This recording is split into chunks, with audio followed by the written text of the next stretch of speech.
So offseason after offseason, there has always been so much hype and speculation around the Dallas Cowboys and what they should and could do. And year after year, Jerry Jones has done nothing and has let this fan base down. But now this offseason, after what already was a pretty disappointing head coaching hire, Jerry Jones has no excuse. The players are there right in front of him to go get. The Cowboys are the favorite to land Myles Garrett. They have the money and the assets, and they are in prime position to draft a running back by the name of Ashton Jeanty from Boise State. Do I expect Jerry Jones to actually come through? No, I don't. But he has a chance to prove that he is not the worst GM in Dallas. So in this video, I want to talk all about the rumors and big news going on with the Cowboys right now. I want to talk about what they need to do over these next few months to get this franchise back on track, and so much more. But before I begin, I would really appreciate it if you would drop a like and subscribe. It only takes 5 seconds, plus you can always change your mind. We are on the road to 50,000 subscribers, and with your support, I believe that we can get there super fast.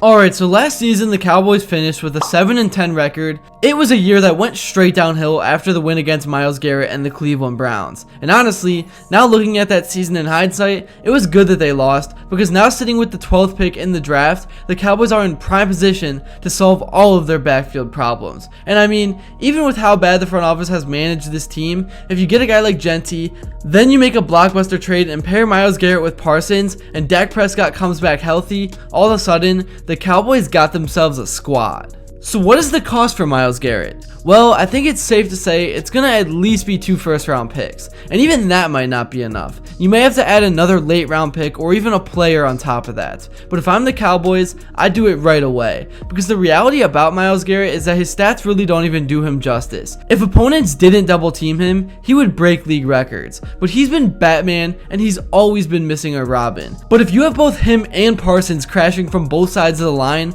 it's over. That's unguardable. It could make the Cowboys a top 10 to even top 5 defense in the league when healthy. And if Dak comes back and the Cowboys through the draft or free agency bring in another receiver to take some of the load off CeeDee Lamb, this really is a renewed team. But at the end of the day, I know I need to hold my horses because Jerry Jones does run this team. And given the Cowboys' track record, they won't get things done. But the Myles Garrett trade request really is huge news, and it's going to create tons of speculation over the next few weeks. It's really not often that superstars are just on the trade market like this, but Dallas does have a lot of money stuff to think through. But in terms of just the assets you would have to give up, I honestly think picks are overvalued in the NFL once you get past the top 5. I mean, every year once we get past the first 5 to 7 picks, there are only a handful of guys that actually end up becoming successful NFL players. And if the Cowboys acquire a player of Garrett's talent and use the rest of their picks this year to get a weapon, we are looking at a team that is going to be in playoff contention. So it's not like the picks they are giving away would be all that valuable anyways. And most rebuilding teams build up by hitting on a few 2nd and 3rd round picks, or even later than that. But outside of all the rumors, let's talk about the intangibles and stuff that really will happen. So the Cowboys have the 12th pick in this draft, and they also have the 44th, and they have their own 3rd, 5th, and 6th round pick as well. And recently, Pro Football Network came out with their full mock draft, including all rounds. So I want to take a look at what they predicted the Cowboys will do. With the 12th pick, as I've already mentioned a million times, the Cowboys are projected to take Ashton Jeanty. And just from the eye test, man, this dude is an absolute beast. He had just over 2,600 rushing yards at Boise. He almost broke the all-time record. He had 29 touchdowns. He averaged 7 yards per carry. And defenses game plans solely to stop him, and they couldn't. The only team that was really able to bottle him up was Penn State.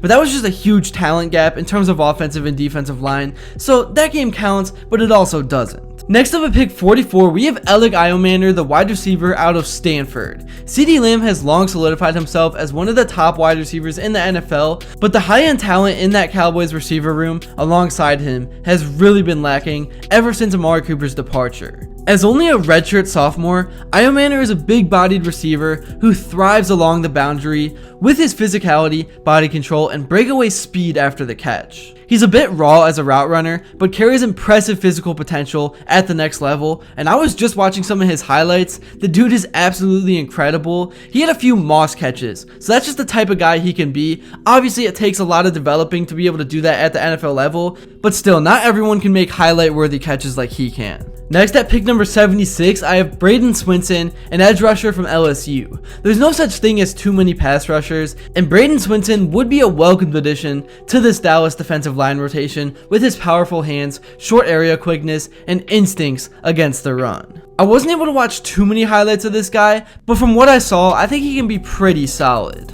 And then at pick number 149, I have Maxon Hook, a safety from the Toledo Rockets. He's a high volume tackler who excels in run support and finishing off ball carriers in the open. Hook has a great motor and routinely runs down plays from the far side of the field. He helps to serve as an error eraser on the back end of the defense while limiting explosive plays from his alignment.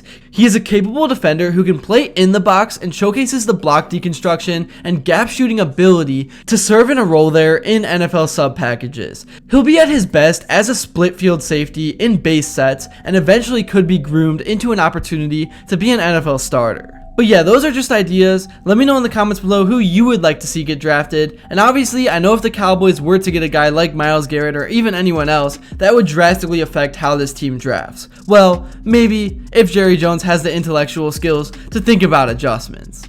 Now moving on to free agency, I've been hearing a little bit of chatter about Trayvon Diggs' desire to play with his brother. I don't think adding Stephon Diggs would hurt this team at all, but you can't overpay for him because he's aging. And he's also just got a weird personality and could create problems in the locker room, but I don't think pairing him with Lamb would be a bad thing at all. And then next I want to talk about BJ Hill, because if the Cowboys are not able to land Myles Garrett, BJ Hill could be a good option, as DeMarcus Lawrence, Chauncey Golston, and Osa Odigizua, among others, are searching for new deals. CBS Sports writes, BJ Hill could be a veteran player Dallas targets to boost what was the 4th worst run defense in the NFL last year. He recorded 16 sacks, 225 combined tackles, and 53 QB hits in 4 seasons with Cincinnati. Anyways, moving on to talk about the most important piece to this entire puzzle, the coaching doesn't matter. Myles Garrett won't matter. Literally nothing matters if Dak Prescott doesn't come back and play at an MVP level in 2025.